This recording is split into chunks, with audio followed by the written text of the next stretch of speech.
One of my favorite things to do, and I know it's a bit weird, but one of my favorite things to do is to watch the Bible being printed.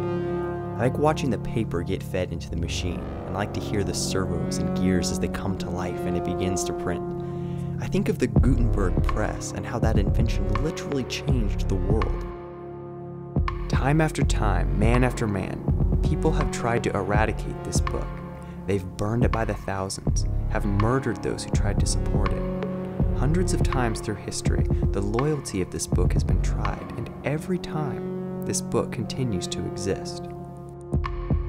The Bible has been translated into 2,000 languages. No other book has had such a profound effect on history, ethics, government, law, and literature.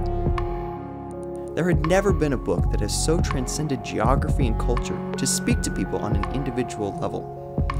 This book was being written during the height of empires and during the desolation of nations.